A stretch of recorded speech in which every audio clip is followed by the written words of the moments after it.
Today, last week we discussed the European Commission, and today we will be dealing with the Council of the European Union and European Council.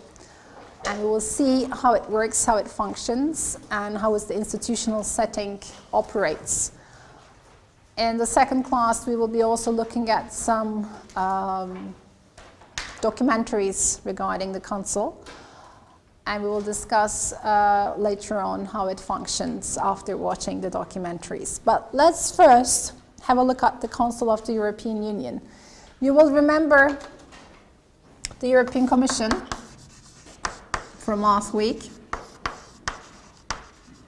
One of the major institutions of the EU, basically. In order to summarize, what are the main characteristics of the European Commission? Anybody who can summarize it point by point? Is it an intergovernmental or a supranational institution?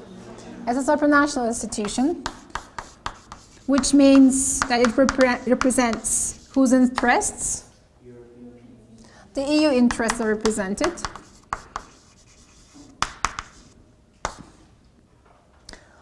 And if we have to compare it, is that more of like a legislative institution or more like executive institution, right? But we also mentioned that it's very difficult to make a clear-cut definition, executive, legislative, because this is not a state. We're not talking about states here, so it's a bit more complicated than that. And it also has some legislative functions as well, where it prepares certain legislation like directives, regulations, etc. That's why it's called Commission proposes, and then it's where the Council and the European Parliament, then we will see that they're going to be disposing it.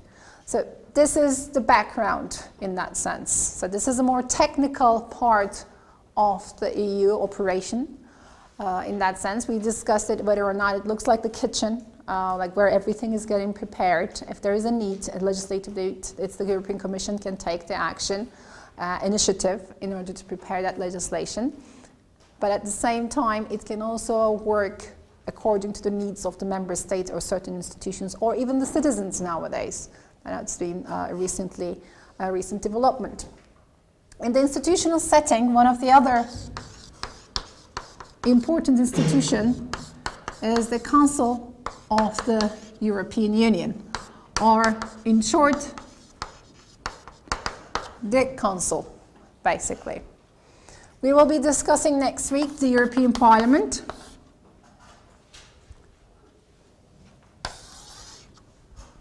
So we're not going to be going into further details about the European Parliament, but because of the role of the Council of the European Union, it will be impossible not to mention the European Parliament, so I'm putting it here in the picture as well, like what we were going to be discussing. And the European Parliament is also a supranational institution. It is also representing the EU interests. And over time, it gained more and more role in terms of the decision-making procedures in the EU itself. So after the Lisbon Treaty, co-decision procedure became the ordinary decision-making procedure. And through this, the European Parliament gained more of a role in the decision-making. And now it has almost an equal footing with the Council of the EU in terms of the decisions that are being taken. So those two institutions are very critical in the decision-making procedure. Today we're going to be discussing the Council part, which was the major decision-making institution previously, but it has been discussed that this is not a democratic system, so that's why it has been altered and changed over time, especially with the Lisbon Treaty. Now they almost have an equal footing with the European Parliament in terms of the decision-making procedures. But let's keep aside the European Parliament for this week, and let's focus on Council of the EU, and then we will also look at the European Council as well today. Let's start with the Council of the European Union. Council of the European Union, it's the decision-making body of the European Union. It's a very complex, complicated, and at the same time sophisticated decision-making procedure that you can think of. Unlike the states, there are different levels of involvement are represented in the Council of the European Union. And it's one of the biggest international negotiation process that's going on in the decision-making in the world, basically. And we'll see how complex it could be. It's a very hierarchical setting, and there are different specializations in this different hierarchical setting.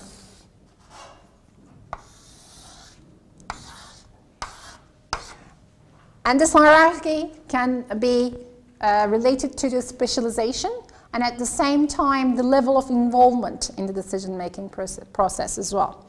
So it represents, we said, the national interests in the European integration process with intense negotiation. This negotiation part is quite critical, and I'm underlying the negotiation part of things. And we will see how these decisions are taken and how this type of international bargaining process going on within the EU itself. So the Council of the European Union, it's not a single body, but actually it's a collective decision-making system with different levels of specialization depending on the subject matter. What are the subject matters? What am I talking about? So depending on the subject, for example, let's put it down here. General Affairs Council, or ECOFIN, or Justice and Home Affairs, or Agriculture and Fisheries, for example. These are subject matters. External relations. I have to add external relations here.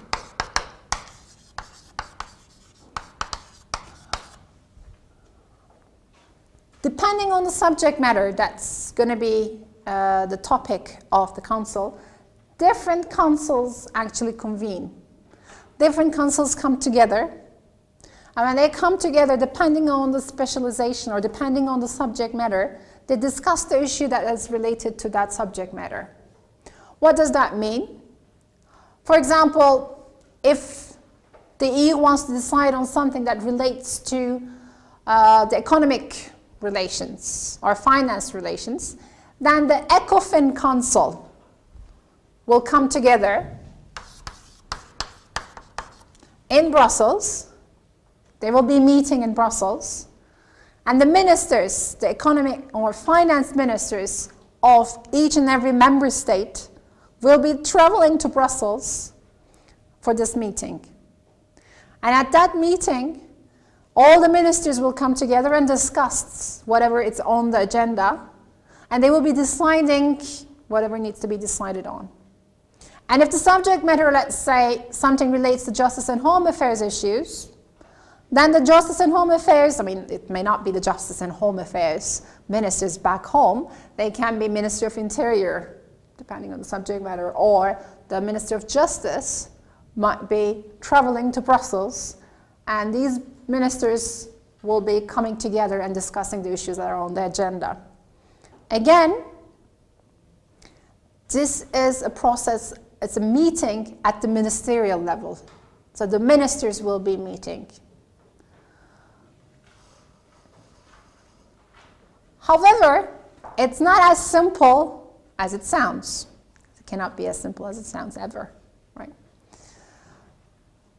These meetings usually take a day or two, depending on the agenda, depending on the subject matter.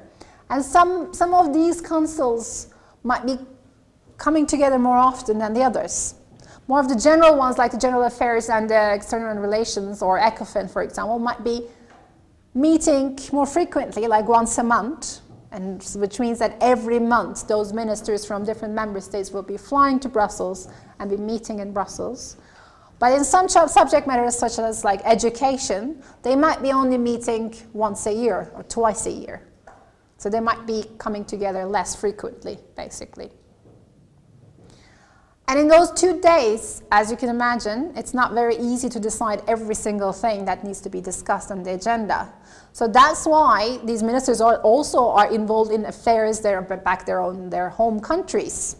So they will be only coming for 1 or 2 days. They don't necessarily know the details of how the EU functions or how these certain issues are coming into agenda. Or how the international, in that sense, bargaining process goes on. They wouldn't have time to be able to spend that much time in Brussels. So that's why they need a support mechanism. And this support mechanism is the COREPER.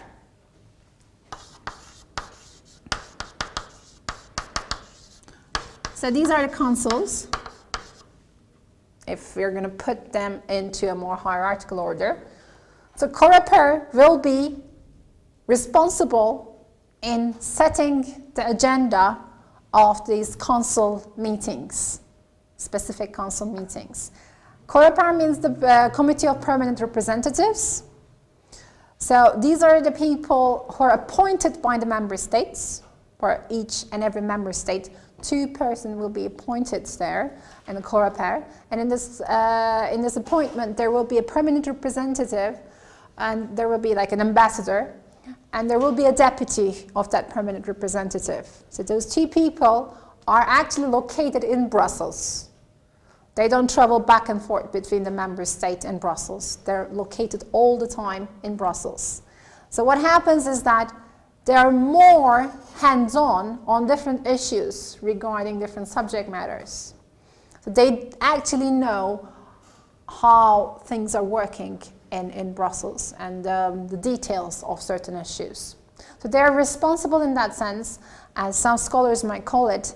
They know how to eat, drink in Brussels. So they know how to deal with issues in Brussels, because they are, on day-to-day basis, are located in Brussels and they're operating in Brussels. So these are the permanent representatives. As the committee's name suggests, it's what they do. They're the permanent representatives. They're specialized on the Brussels business, basically. So they are preparing the agendas of the meetings at the council meetings, if it's going to be the ECOFIN meeting or the Justice and Home Affairs or Agri-Food or education or any other subject matter that they're dealing with. They're going to be preparing these agendas. And before the ministers actually come to meet on that specific date, whatever needs to be discussed previously are actually done in these COREPER meetings.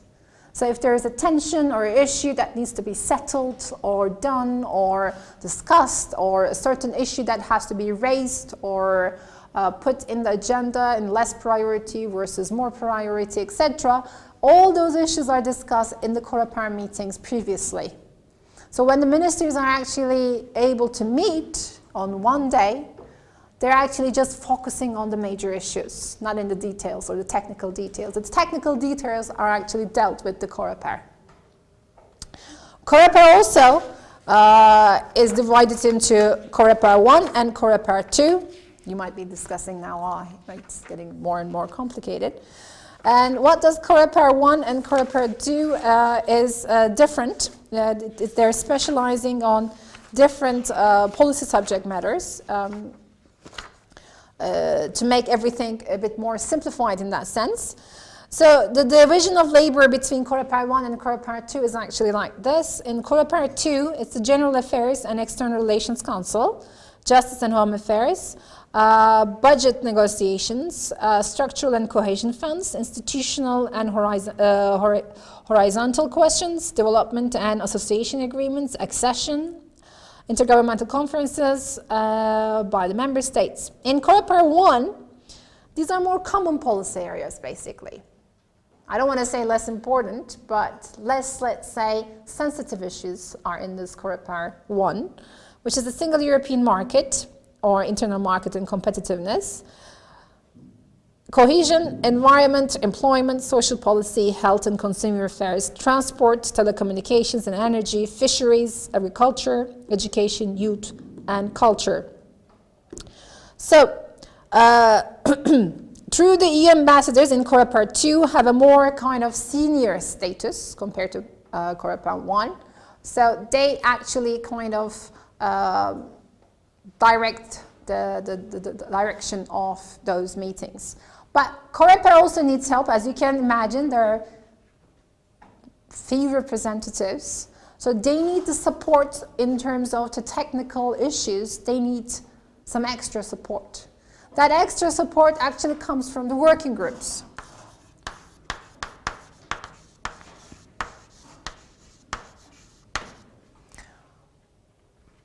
On any given date, it's estimated that, let's say today, 21st of October 2014, it's estimated that there are about 250 something working groups working on different subject matters in the Council of the European Union.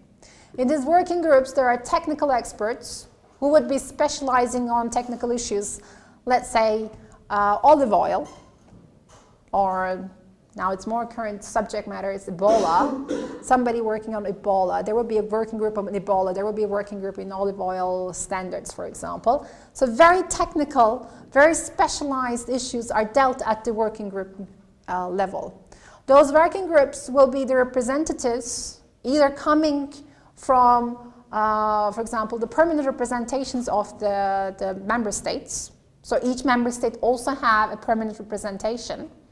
Even non-member states have permanent representations, like such as Turkey. Turkey has a permanent representation in Brussels, a permanent representation at the level of the EU in Brussels. Similarly, every single member state will have a permanent representation, which is basically meaning that an EU embassy, I mean an embassy at the EU level in Brussels. So in these permanent representations, there will be experts in different subject matters. Somebody will be an expert on economics, somebody will be an expert in like security and defense, or trades, or education, etc.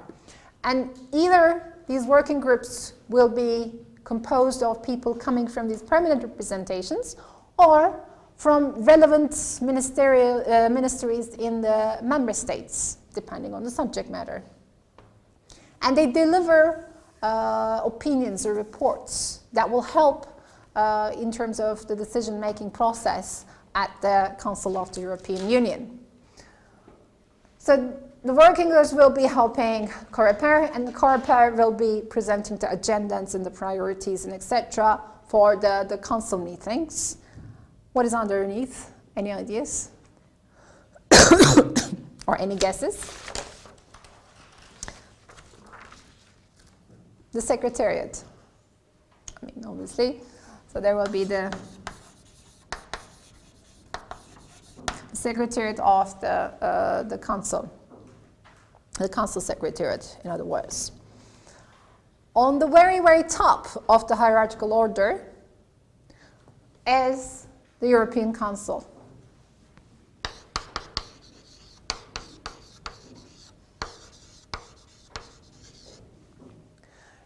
European Council was not considered as an institution. It wasn't even mentioned until the Single European Act as a formal body, basically. After the Single European Act, it was at least acknowledged that it has a role in the institutional setting of the EU, but it was not an institution until the Lisbon Treaty.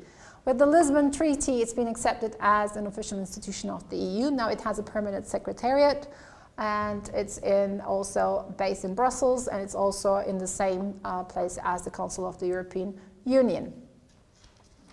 The European Council are basically, if you have to simplify it for the purposes of this class, these are summits. So those summits where the heads of states or the heads of governments come together and they decide on issues that will be shaping the future of the EU.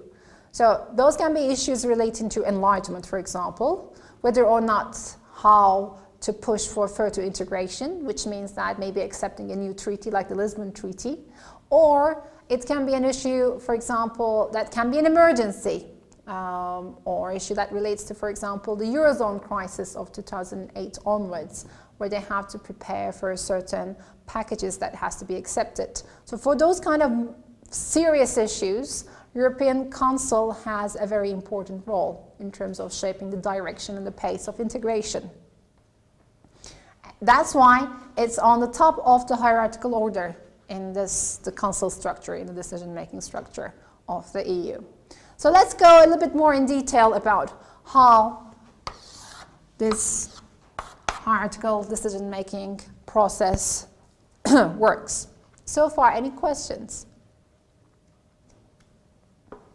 You can interrupt at any point and ask questions, because the council structure is like one of the most complicated ones among the EU institutions. I mean, Commission is more straightforward, Parliament is more straightforward, but the Council itself, because there is a European Council and the Council of the European Union, is slightly more complicated.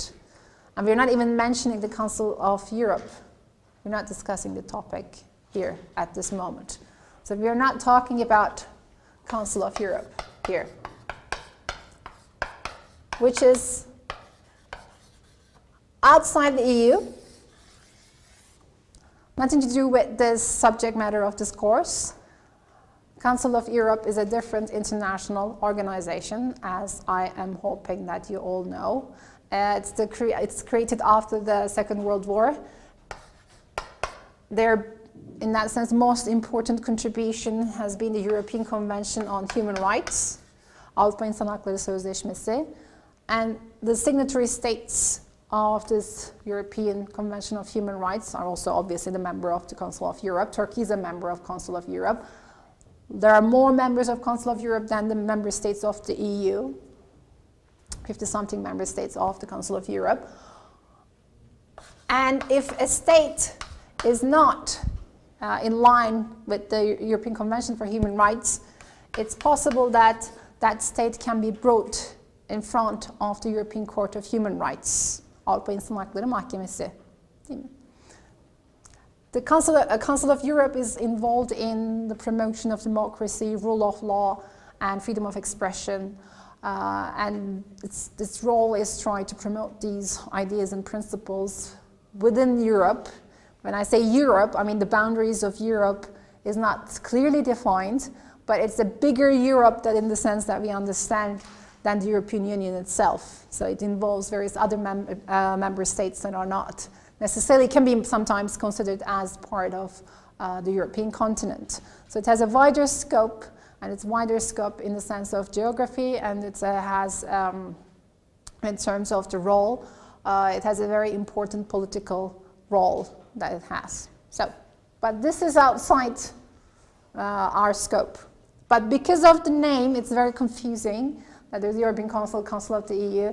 Please, please, do not mix these with each other when you're answering your questions. And hopefully by the end of this course, you're not going to be mixing them anyways. But I'm just saying, I'm warning, because at the end of the day, sometimes in the midterm exams, I'm still reading that you can be using them in exchange of each other. Like, don't do that, please. You had a question. Yeah. Are all the communiques like passed in the councils being delivered to the European Council to be voted again? Sorry, tell me again. Like all what? Like okay. Communiques passed from the councils, these specialized like councils, being delivered to the European Council to be voted again and approved. No, not every subject matter like let's say, like specifically, if you're dealing with the standards of olive oils within the EU member states, obviously this very specific issue is not going to be discussed at the European Council. At the European Council meetings, they convene every 6 months, usually in June and December. So every 6 months, there are 2 summits, annual summits, usually June and December, and sometimes they convene as well in more informal setting, 2 times, twice more, depending on, like usually like around March, for example.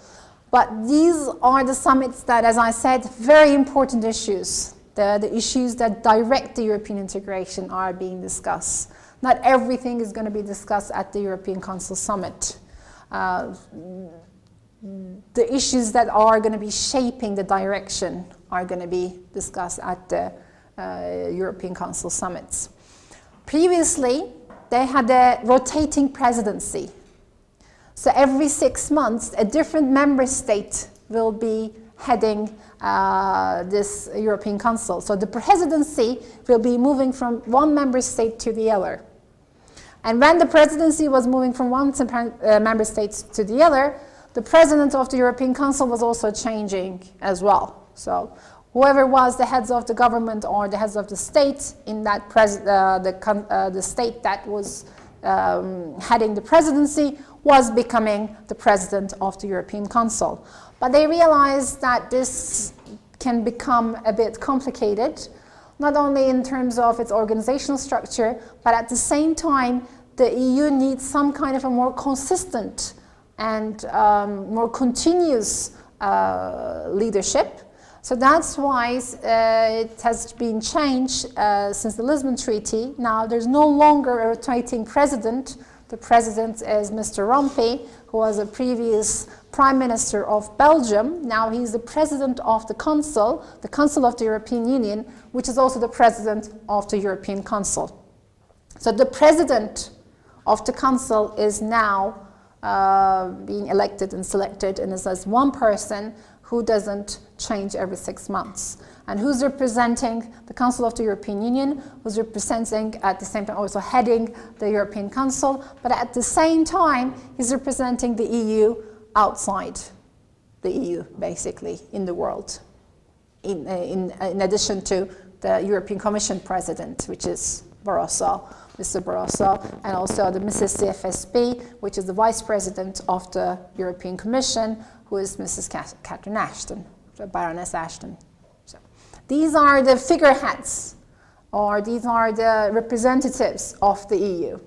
Catherine Ashton, in terms of the foreign affairs relations, Jose Maria Barroso is the Commission President, and Mr. Rompuy is the Council President.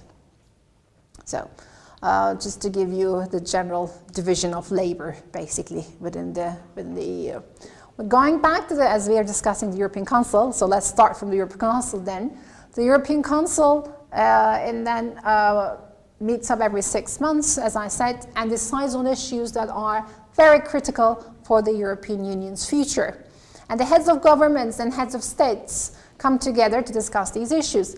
And these issues can be critical, for example, not even for the EU itself, but sometimes for the member states too.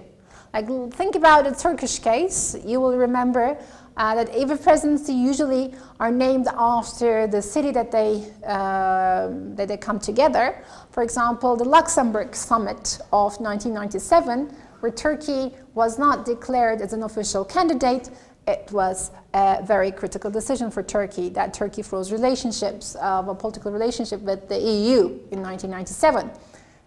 When it comes to 1999, the Finnish presidency, it was the Helsinki Summit, and that presidency was also considered as a very positive presidency in general, and it, in that sense, increased the reputation of Finland in general. That was a very positive one for Turkey, and Turkey was then included as an official candidate country in the enlargement process, and it was called the Helsinki Summit, or the Lisbon Treaty's case, or for example, in 2008, there was an emergency summit as well that was convened after the Georgian crisis as well. So the presidencies in that regard can be critical still. Although the president is no longer rotating, the presidencies are still rotating. Right now it's Italy was heading the presidency. So, and later on, as we have an Italian student here, you're the presidency. And then next one is going to be after December, Latvia, which kind of gives an equal footing for smaller member states in terms of representation or pushing certain issues in the agenda as well. So that kind of a more equal footing is possible through presidency, this rotating presidency issue. So every member state will then have a say and will have the position to have the presidency. In Maltese presidency, Malta was very excited to be able to hold the presidency. As you know, in terms of the population, it's the smallest member state of the EU. They built a big permanent representation in Brussels for that kind of purpose, because it takes a very long time, almost an 18-month period, to prepare for that presidency. So you have to take into consideration like 1.5 years earlier to prepare for your presidency. Not only for logistical issues, but also in terms of agenda setting, which issues has to be raised forward than the others, because each member state might have different issues that they think that they're important, and those issues should be discussed during their presidency, or certain decisions has to be taken during that presidency. Just giving you an example, it can be the renewable energy issues that Sweden, for example, can push forward during its presidency, versus maybe financial issues for Italy or for Greece, for example. So different countries, different member states might push for certain issues, and they can actually build the agenda and prioritize certain issues during their presidencies. And those issues can be discussed or pushed forward, or certain legislation or policy making can be done more, in that sense, intensely during their presidency. So certain member states take it very seriously, and they think that this is an opportunity to raise their voice within the EU, to have an equal footing within the EU. So for certain member states, it's very, very critical and important, and it kind of creates a little bit more of a democratic, setting. And if you want to look at who's going to be the president in the next couple of years, it's in your book already, or who has been the president, who has been already hold the presidency. You can also have a look at it. It's all in the book, and you can have a look. So that's what the European Council does. So heads of states, or chancellors, or presidents, or the prime ministers. As you all know, we're talking about 28 different member states with 28 different political systems. So not every single member state has a presidential system or parliamentarian system. So each one has a different kind of system. So depending on their system, they also send a different representative to the European Council summits. They either send their chancellor in case of Germany, like, so for example, Merkel is coming for the European Council meetings, or it can be the prime minister, it's coming to the meetings and coming together, and it's called the family picture. As you all know, they're always like take a picture. They call the family picture coming together. It's mostly men, all this like male dominated, apart from Merkel, rising from the middle usually. She's always in the middle with a different color jacket. It's always red, blue, green, something like very bright, to make sure that all these gray jackets or the suits that men are wearing, like this boring black or gray or blue, if they're a bit more creative. So she's going to be rising. That's the family picture. And who else is going to be there? Also, the president of the commission is going to be there at the meeting. Barroso is going to be there, and president of the council, of course, Rompuy is going to be there heading the summit in general. And Mrs. CFSP, Catherine Ashton, is going to be there as the vice president of the European Commission, and at the same time being the Mrs. CFSP, basically. And they will be defining the general policy directions in the EU, priorities of the Union, and in that sense we can say that it's the Union's strategic body. All these strategic decisions, the very big decisions that are going to be taken, are taken at the European Council summits. So for the future of the EU, basically, that's where it's been decided. And it's now an official institution, as I mentioned, in Brussels. So as you all know, most of the EU institutions are based in Brussels. There are very few exceptions that are not based in Brussels, like the case of the European Court of Justice or the Parliament's building, the other building that is in Strasbourg. But the rest is on convening in Brussels, and it's the same thing for the European Council as well. And we can also say that if you have to summarize it in one sentence, we can say that it's the motor of integration, basically, the European integration, the Council. It leads integration and foreign policy, and it also decides on treaty changes. So all the treaty changes that we're mentioning, starting from the Single European Act and the Treaty of the European Union and the Amsterdam Treaty, Nice Treaty, and the Lisbon Treaty or the Constitutional Treaty previously, are decided at this level. So ratification of important documents are also done at the Council summits. So that's the Council part of things. So let's go back and discuss, so this is the head in that sense, or in the hierarchical order, if you have to slide. So more or less we discuss about the European Council. So let's focus on how the decision-making structure is actually operated. It's possible to say that the Council of the European Union probably is the most advanced and intensive forum of international cooperation between sovereign and independent nation states. It's a bargaining process. It is not very simple. It's a bargaining process. It's a negotiation that's going on in all these council meetings, and also at the level even at COREPER before it even appears at the council meetings. And it's done, and the decisions are taken through a complex mathematical formulation of the voting system. And how it's done, as we said, the Commission proposes certain legislation. So the Commission proposes.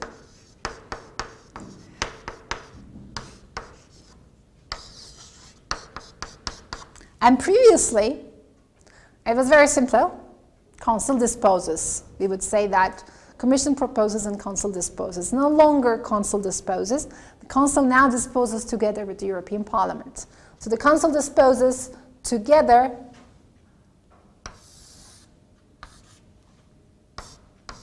with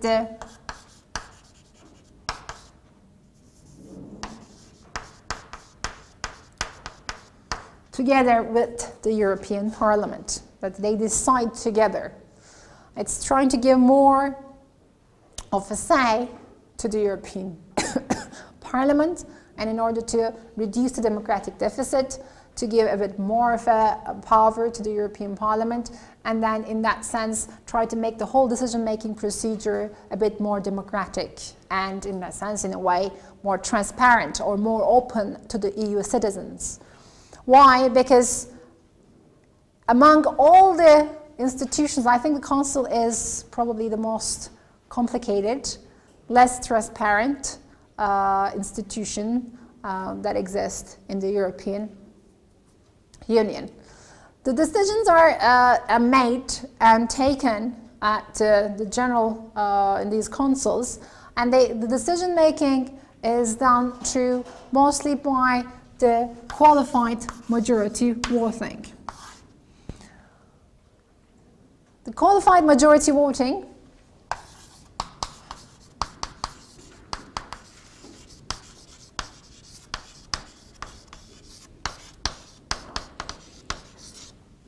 this was not introduced at the beginning. So when the European Economic Community was established in 1957, with 6 member states, was a simple majority voting, or unanimously they were deciding at the council meetings. This was a bit more simple and easier in a sense, until there were certain crises that happened. Well, for example, in the agriculture meeting of with the empty chair crisis in the 1960s, that they had to come up with the Luxembourg Compromise. They realized that unanimous decision-making can be a bit complicated even with 6 member states. When you think about it, 6 member states coming together at a meeting room and deciding on a subject matter, if one member state doesn't agree on one thing, that it means that this is going to be considered as a veto, and that decision is not going to be taken at the end of the day. And if the number of the member states increase, like growing with 9, 12, 15, 27, and then now 28, it would be very difficult if the EU insisted on deciding with unanimous voting. That's why they decided to use unanimous voting for only very critical issues. And right now, it's very few issues that are decided on unanimity. Most of the decisions are now taken through qualified majority voting. It has to be done through qualified majority voting. If it's not done through qualified majority voting, then probably no decision would be taken at the council. So that's why they had to move towards qualified majority voting. And when you think about the voting in the council, don't think about it as if there is equal voting for each member state. There's not an equal voting system. Each member state has a percentage of votes, or the number of votes in that regard, depending on their population, their size, basically. So, population in the sense that the number of citizens, the EU citizens that they're representing. So they will have a weight according to their size.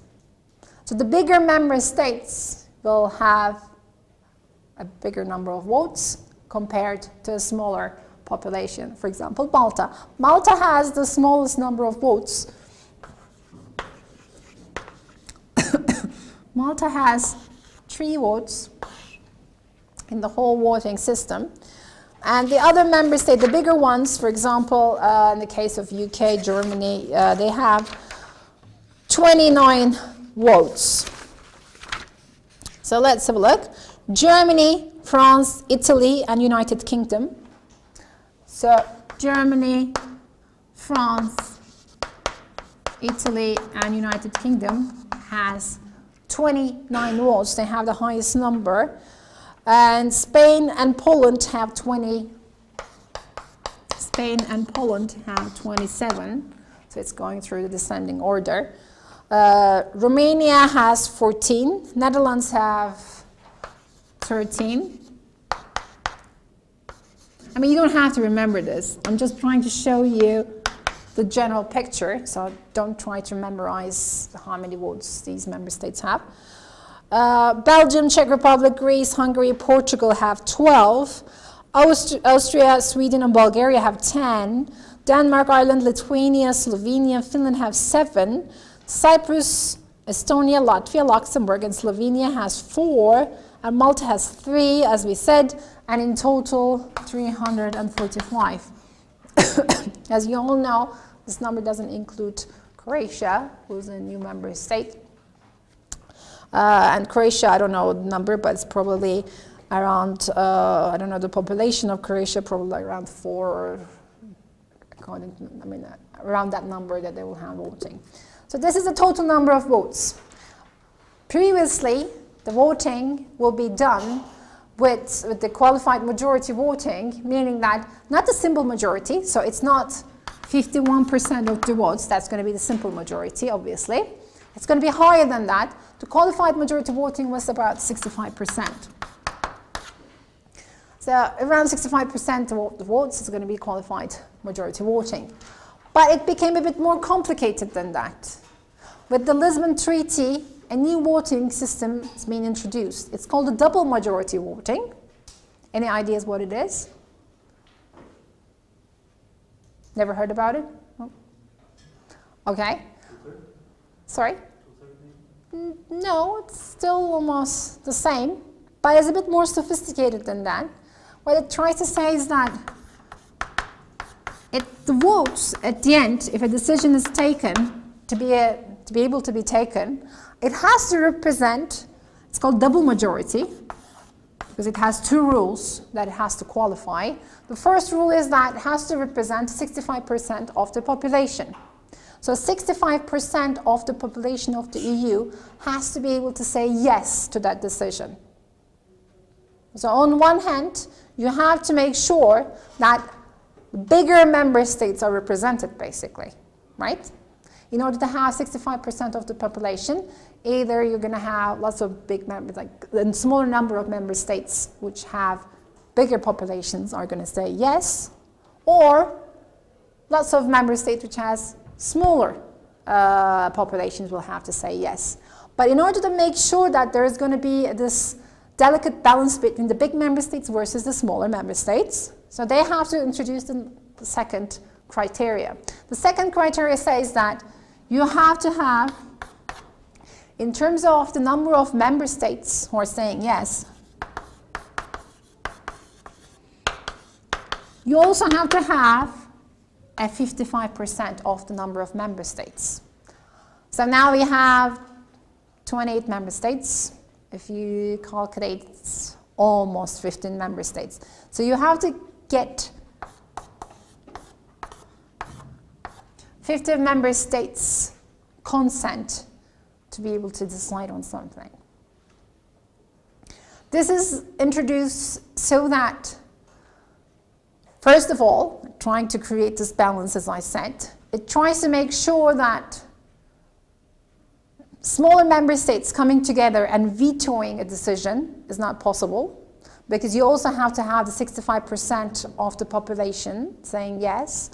But at the same time, when you're doing that, in order to have the 65% of the population is not enough. So like, let's say 5 member states or 6 member states is bigger member states who have bigger number of, in a sense, votes, or the percentages of votes coming together and deciding, or in a sense, bullying the smaller member states. So you have to have also the second rule or second criteria to be checked, which is, even if you're a bigger member states, you also have to make sure that a couple of smaller member states are also taken into consideration too. So that kind of a balance is quite critical in the decision-making process. So not only the big member states' interests are represented in the decision that's been taken, but also the smaller member states are represented as well. So the big member states have to have alliances with the smaller member states too. So on both sides, you have to satisfy the needs in order to a decision to be able to pass. And this is called the double majority system. And most of the decisions, as I said, are now taken, apart from a few exceptions on a few policy areas, for example, the common foreign and security policy issue, or something more critical or more sensitive for the member state interest, are decided with the qualified majority voting. Almost all the decisions that are lying under the common policies of the EU are taken through the qualified majority voting. The whole idea about the qualified majority voting is that the decisions are going to be taken more efficiently and effectively. Because with 28 member states, one of them blocking any kind of decision, then it will become paralyzed. The whole Council of the European Union would have become paralyzed. They wouldn't be able to decide on anything. So in order to speed up things, in order to make things simpler, easier, quicker, more efficient, and more effective, this voting procedure is being, voting system has been proposed or accepted. Yes. No, it's different. At the European Council, this is what I'm talking about here is relates to the Council of the European Union or these council meetings that we're discussing. So it's the Council of the European Union voting system in that regard. So that's the voting mechanism. And in the council negotiations, as you can imagine, there are lots of issues that can be complicated and CREMI has to apply. And most of the decisions are agreed, mostly uncontested. If you look at your book as well, you will also see that mostly 85% of the legislative acts have been, or other acts, which is 90%, are accepted through qualified majority voting, being uncontested, which means like it didn't necessarily create a problem. Okay, and going back, there's one other issue that might be complicated or important with regards to Turkey's accession to the European Union, is this voting procedure or the voting percentages, basically. As you can imagine, with the current population of Turkey, it's approximately 75 million people. If Turkey becomes a member of the European Union, as you can imagine, it's going to be one of the bigger member states, and it's probably going to get around the same vote as like the other bigger member states, such as Germany, France, Italy, and UK. So all approximately 29 votes. And over time, this can also become a bit different. There are projections about the population of these bigger member states, for example, Germany, France, United Kingdom, Italy, Spain, and Poland. And it's estimated that from 2015, let's have a look. 2015, it's estimated that Germany is going to be about 82 million people. And by 2025, the population of Germany is going to be 80.6 million. So the population is actually going to drop about nearly 1.5 million people. So this is why we're talking about aging Europe. Europe is becoming older in that sense, less young people. People are not really having babies, basically. So that's why there are different kind of mechanisms that have been introduced for the different member states. And they're hoping that through immigration, they might at least keep up with the aging population. If you look at other countries, for example, France, there is going to be a slight increase in France, 66.3 million right now, or in 2015. And it's estimated that in 2025, it's going to be 68.5. So it's going to be a slight increase, but probably not going to be enough. Or in United Kingdom, 62.2, and it's going to become 63.8. And the only way these countries are actually keeping up is mostly because of immigration, or the immigrants, the immigrant population being increasing. This is how they keep up with the population growth, basically. So that's going to be one major issue. So the population is not increasing through the same pace as most other countries, and the industrialized nations, not only European Union, but other industrialized nations as well. They're dealing with this aging population problem. On the contrary, though, in Turkey, it's estimated that Turkey will become 90.5 million by 2025. So on one hand, the population is decreasing or increasing very slightly, and then you have this country who's going to have 90 million as its population. So it's going to be holding the biggest population within the European Union, basically. And that's going to be reflected on the voting as well. So Turkey is going to be one of the major players in that sense in the decision-making process, which is in the European Council of the European Union. And no need to say, so you have to, when you are taking into considerations about the discussions about Turkey and enlargement, this and that, you have to also take into consideration about this issue. So comparing, sometimes it's possible to compare Croatia joining versus Turkey joining, but Croatia joining and its weight in the Council is accordingly. Turkey joining, its weight in the Council is going to be accordingly. And next week we're going to be discussing the European Parliament, and it's a similar case, also the European Parliament. In the European Parliament elections, members of the European Parliament, they're also selected according to the population of the size of the country. So that's also the representation is going to be in the European Parliament too. One might argue that this is a supranational institution, so that doesn't necessarily matter. So the members of the European Parliament should be representing the EU interests or their political party interests, regardless of their member state or citizenship. But at the end of the day, it also changes the composition of the European Parliament. It's more critical at the Council because it's an intergovernmental institution.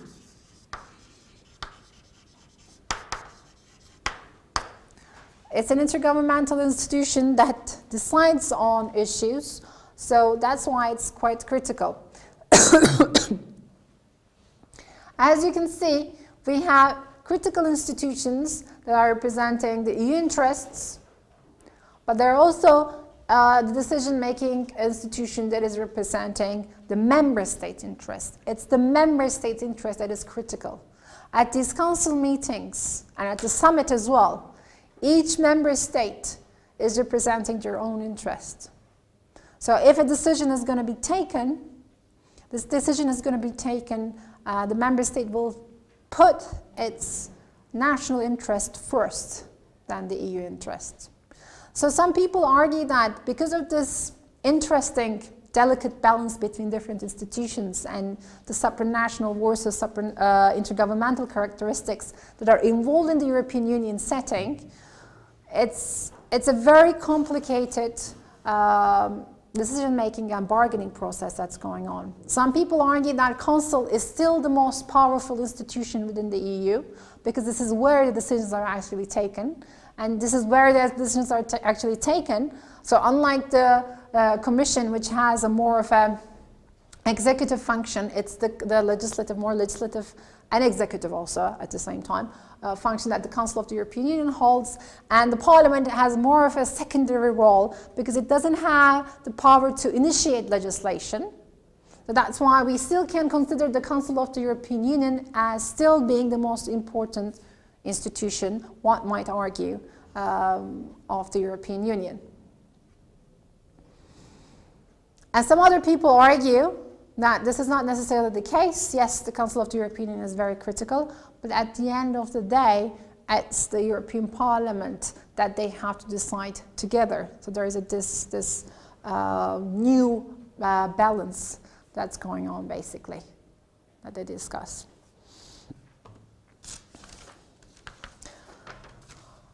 Okay.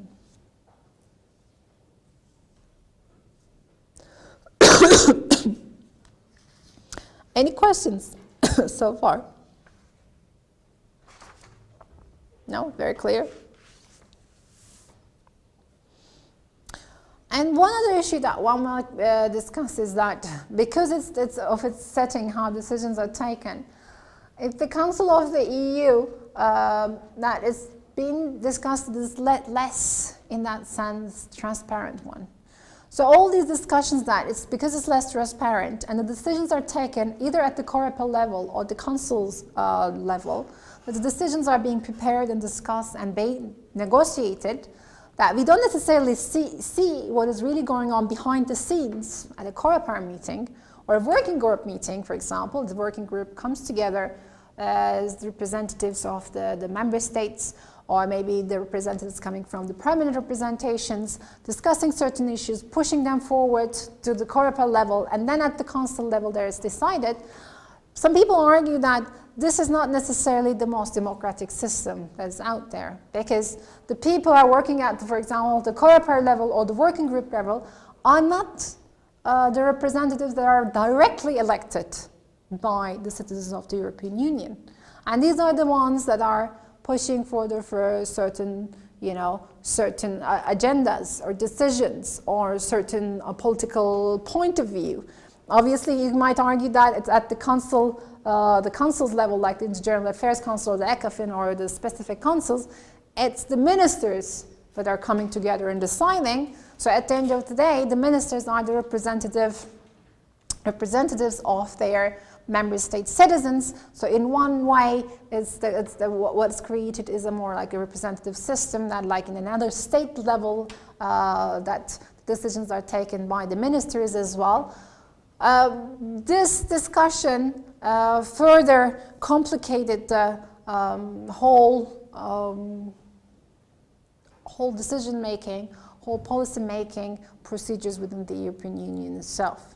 So that's why new kind of mechanisms have been introduced, and we're going to go into detail about the decision-making procedures of the European Union, but just to give you a general idea about the decision-making procedures, because we're discussing the Council, how the European Commission proposes and the Council of the European Union disposes is that when a legislative act, it can be a regulation or it can be a directive, that's been proposed to the Council of the European Union, the Council has to decide together with the European Parliament.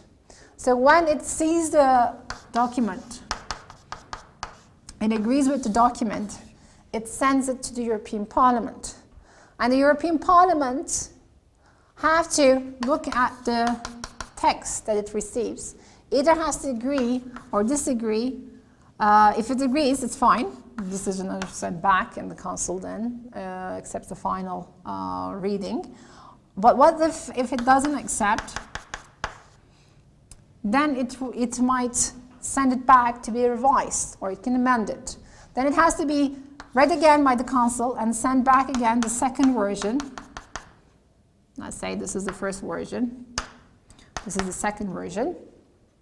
Then it has to be read by the European Parliament again. This is called the second reading.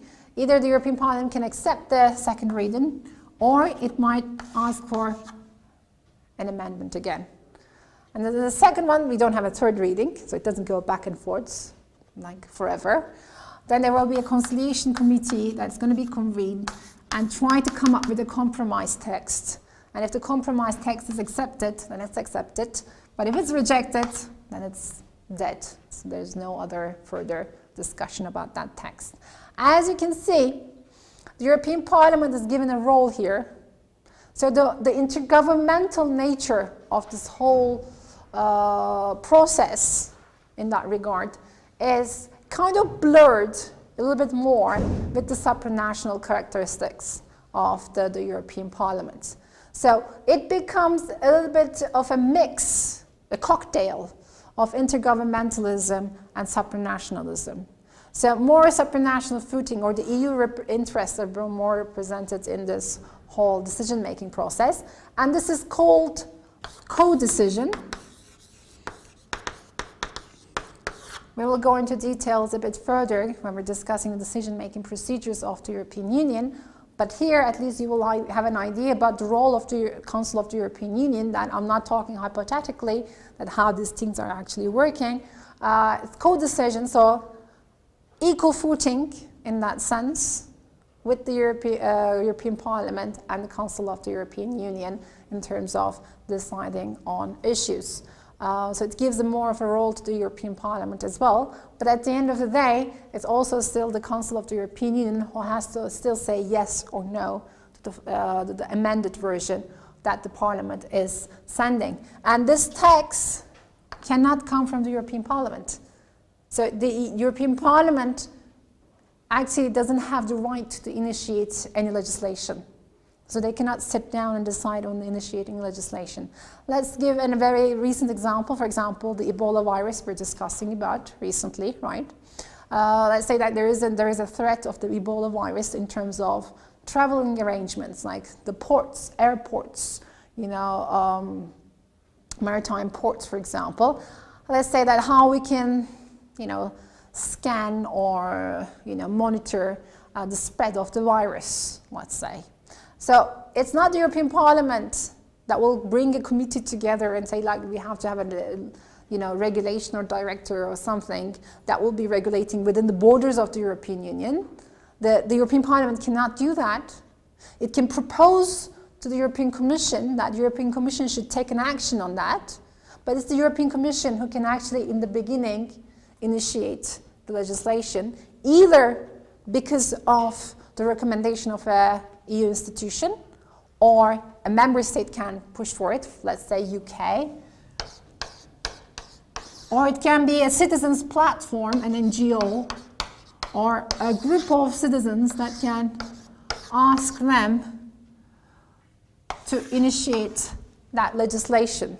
And after that is being initiated, obviously, there will be a certain department who will be sitting down and preparing that legislation within the European Commission. Remember that we mentioned that they are very technical. They have the technical expertise, so they can bring experts together as well. They can also involve the Economic and Social Committee, or remember what we discussed previously, like the comitology methodology that we discussed last week. So they can prepare the legislation and send it to the Council. At the Council level, when it's going to be discussed, certain member states might have certain points of view.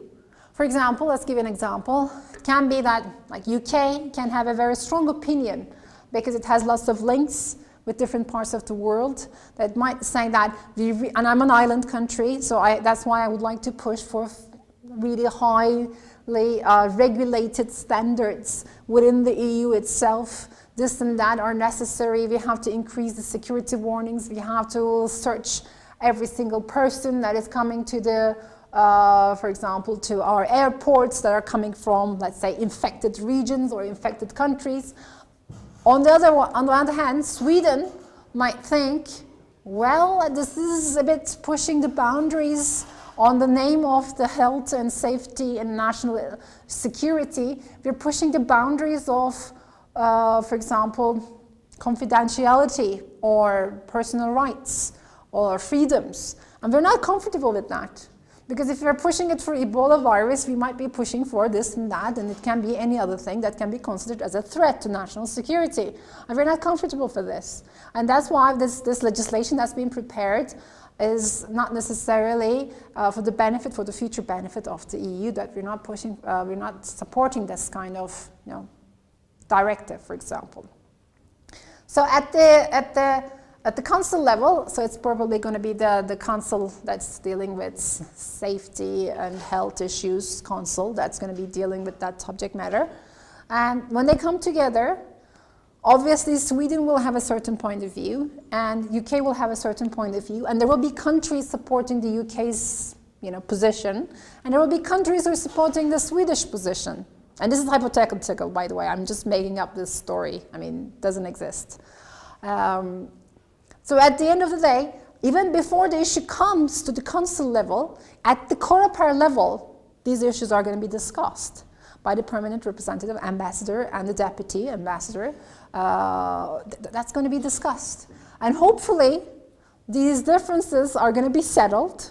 So there will be a compromise document already being produced, or a compromise almost agenda or point of view already be discussed at the COREPER level that these permanent representatives will be discussing with their related ministries back home. So in the UK, let's say the health ministry, and in Sweden, the health ministry in Sweden, or the environmental ministry, or whatever ministry that's going to be dealing with that subject matter.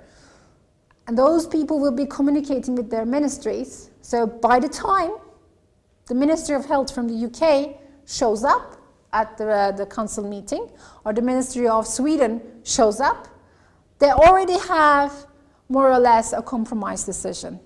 So they're not going to be sitting down and discussing in a day, because the meeting is going to be a day or two maximum, about the delicate details about the Ebola virus or human rights, this and that. By that time, this issue would be probably more or less settled. So the tension points or the point of view are already being discussed, and they can all focus on the more general issues at the council meeting.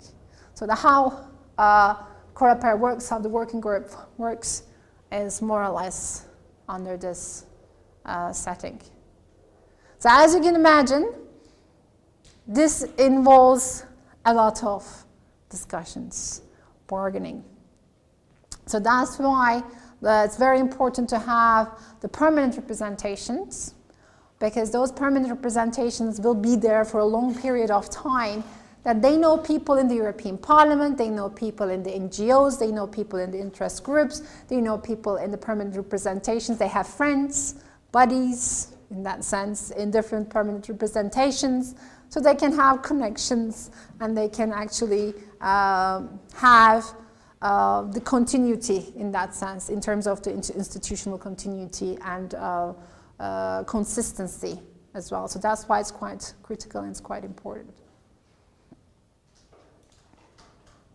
And if you look at the picture, we're discussing a very, this is a simplified version, obviously. We're not going into too many details.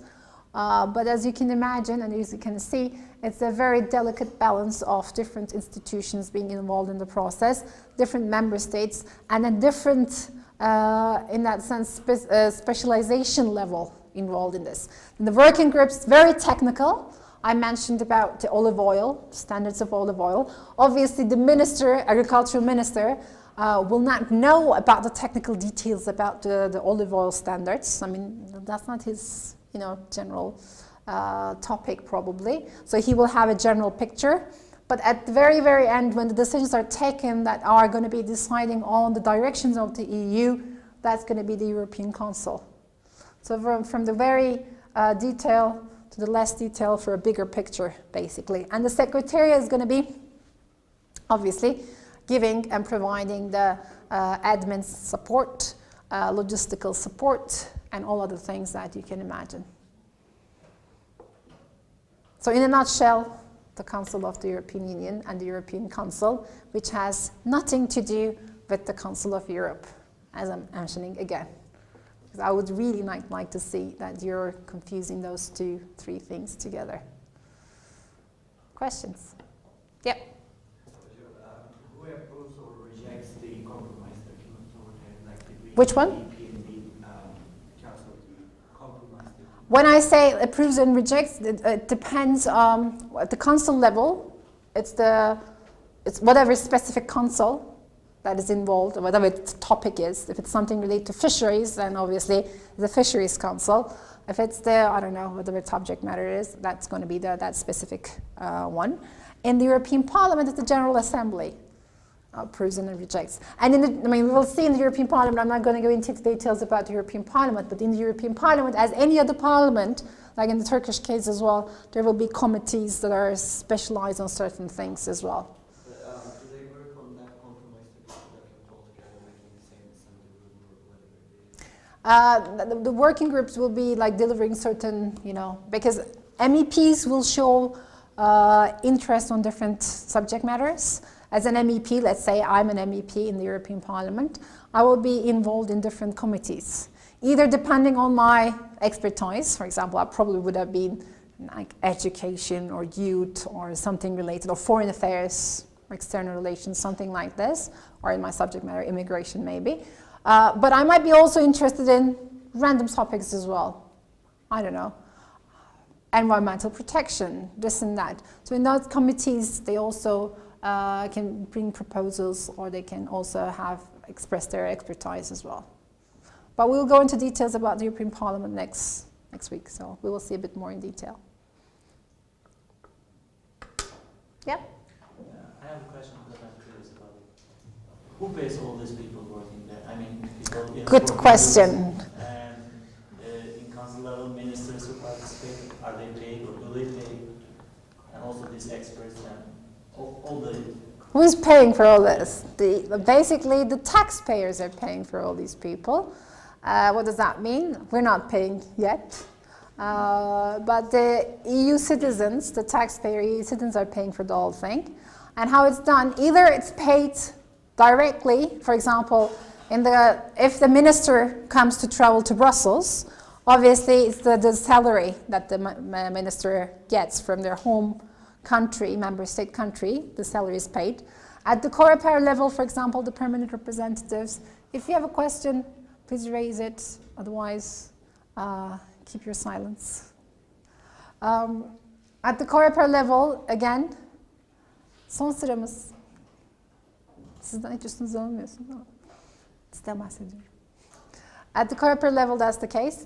At the European Parliament, or the experts, for example, the Secretariat, the salaries are paid through the EU budget. And the EU budgets where does the EU budget come from? The EU budget comes from the member states again. How do member states pay? They pay from their own budget. How their budget comes? It comes from the taxpayers' money.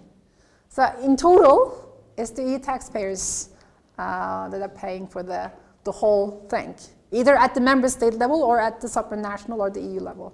So do the members pay equally? All the members of the states? No. For the EU budget, you mean? For the EU budget, they pay proportionate to their population GDP. So Malta pays less because of the population, but because their GDP might be higher, they might pay a part. I mean, I don't know the delicate details about it, but they pay proportionate. So it's not like equal, because it cannot be equal, right? Okay then, let's give a break then.